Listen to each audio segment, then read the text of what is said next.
On April 8th, 1994, the music industry forever changed, especially for the budding grunge rock movement that was taking over the whole United States. The reason for this is because Kurt Cobain's body was found at his Lake Washington house.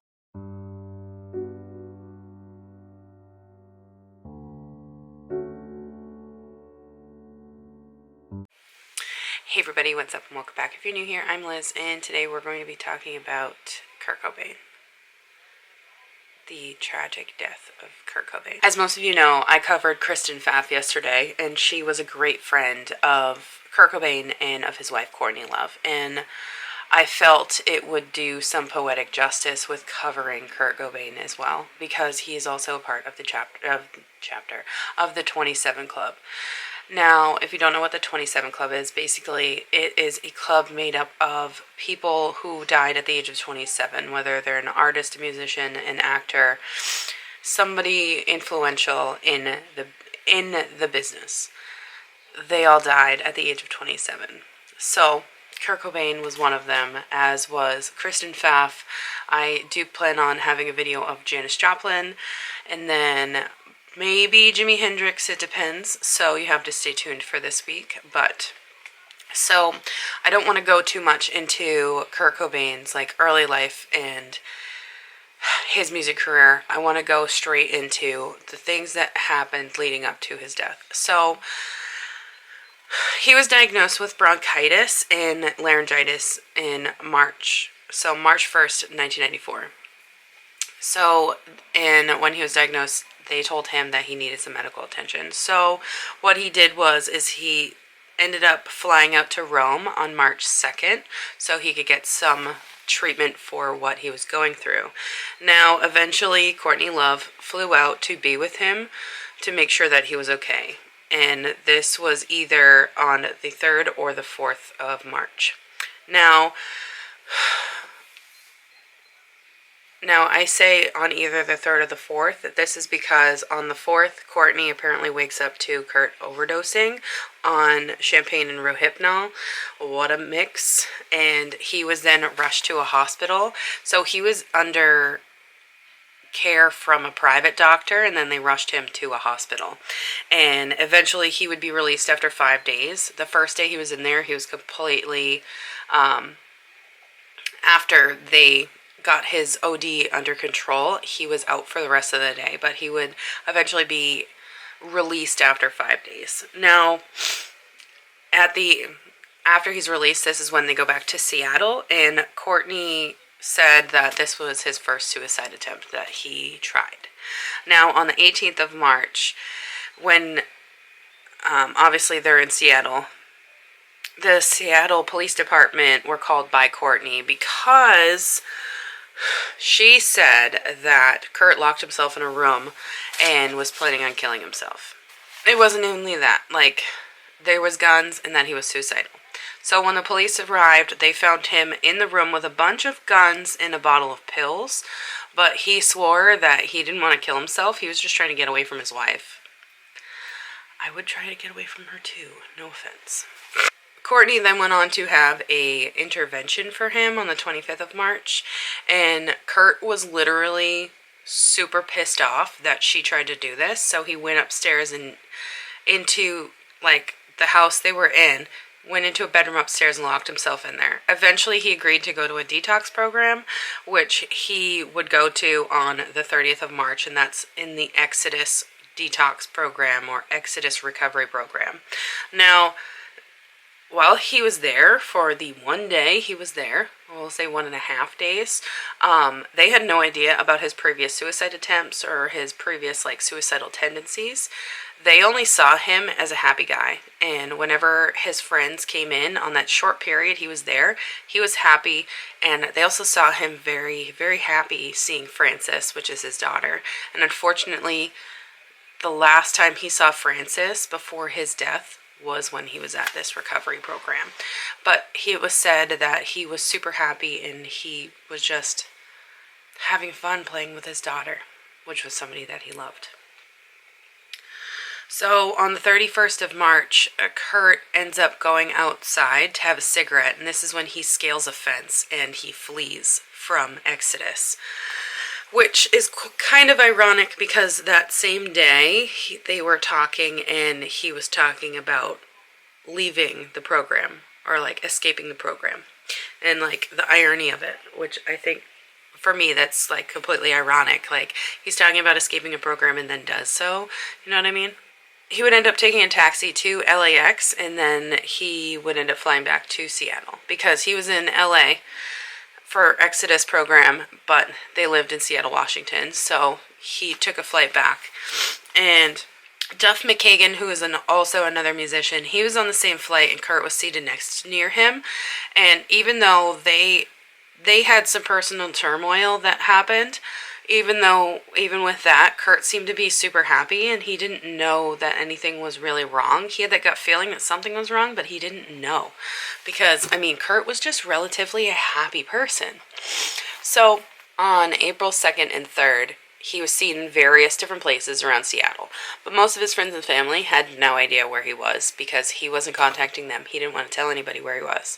And on April 3rd, this is when Courtney hires a private investigator to find Kurt.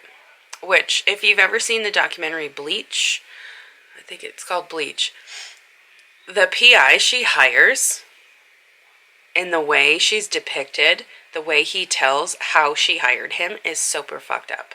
Like, she offered herself to him on their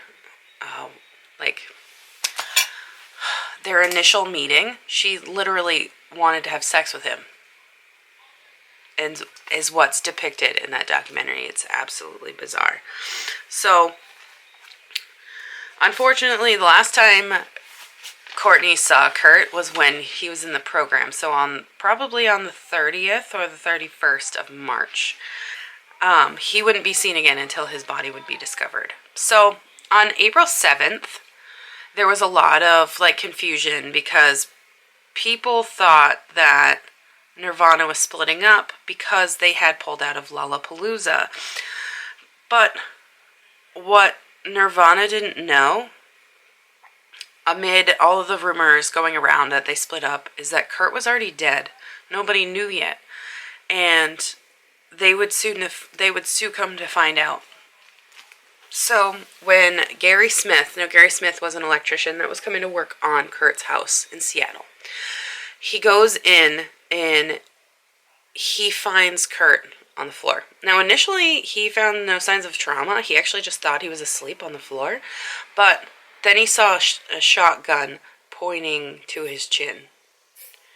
There was a suicide note that was found, and it was addressed to his imaginary friend that he had when he was a child, and that imaginary friend's name is Boda. So the letter started by stating that he did not feel the same excitement he had while listening to music, that he didn't have that same excitement with making his own music. He lost that desire to make the music.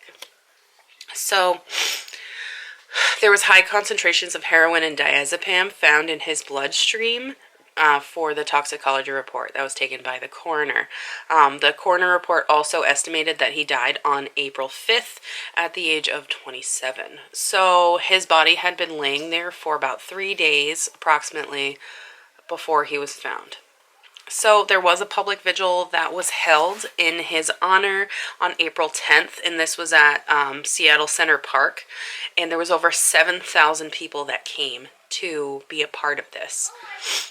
So Chris Novacelic and Courtney Love. Now, Chris Novacelic is another member of Nirvana, and Courtney Love, they had pre-recorded messages that were played at this memorial. Courtney Love, which this gives me like the creeps, and I'm absolutely disgusted by this.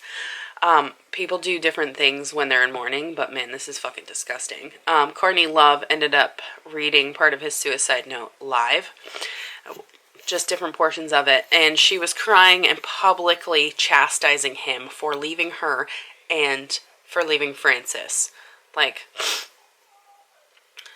I know you're grieving, lady, but how can you publicly not, like,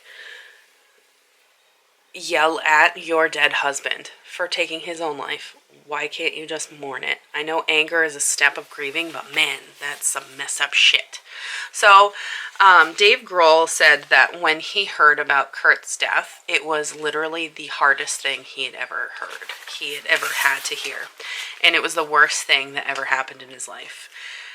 He said that he woke up and he was absolutely heartbroken when he found out that Kurt had died. Dave Grohl also went on to say that he knew that Kurt would die young. You kind of get that feeling with certain people that they're gonna die young. It sounds really morbid, but it's true. There's certain people in life where you just know. There's no way of getting around it. There's that feeling you have where something's gonna happen and you can't control it, basically. So there was a final ceremony that was put together by Kurt's mom, and this happened on the 31st of May of 1999. Now, what's so beautiful about this is that Frances is the one that actually scattered his ashes.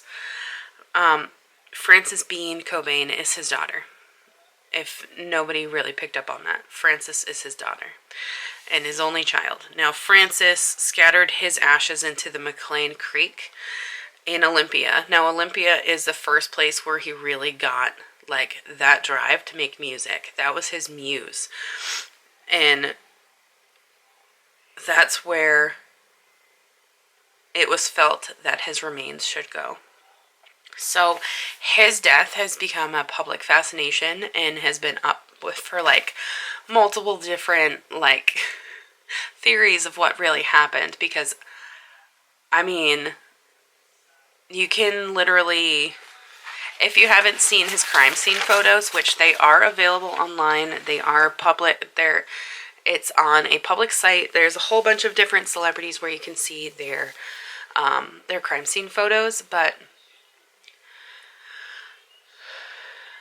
there's a lot of speculation when it comes to his death. Did he actually kill himself? Was Courtney Love involved?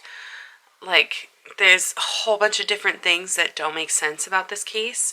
And, like, his death in general, it's weird. Like, the first time she called the cops on him, he was hiding from her. So clearly something was happening between him and Courtney. Like, and I mean, it is normal to go through a depressive cycle when you lose that artistic feeling that you get when you create something and you don't have it anymore.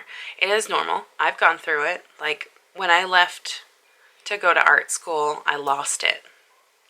And it took me about 1.5 years to paint again afterwards, because I needed to find that inner, like, something to make me want to paint. And I feel that Kurt went through that vicious cycle of, I need to make something so people will be happy, but I don't know if it's making me happy. You know what I mean? Like, I can make things all day. Will it make me happy? Probably not. Will I make something that makes me happy? Only when I feel inspired to do that.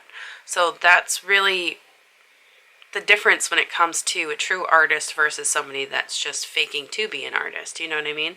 And Kurt definitely was going through a lull. I mean, that's just my own opinion, like, of his mindset before he died. I mean, he absolutely loved his daughter. His daughter was his world. He loved his best friend, Chris, and he loved Dave Grohl. Like, and I'm sure he loved his wife, but something in him, it did not connect on either side. You know what I mean? Like, he couldn't get past a certain point in his career because of the way he truly was feeling. He was uninspired and could not make something that wasn't inspirational for him. So, what are your thoughts about his death? I personally think that his wife has something to do with his death. That's why she's been such a frigid bitch ever since he died. And she's been trying to be so controlling over their daughter and his estate. But what is your thoughts? Leave them down below. I will see you guys in another video about the 27 Club. And yeah, I'll see you tomorrow.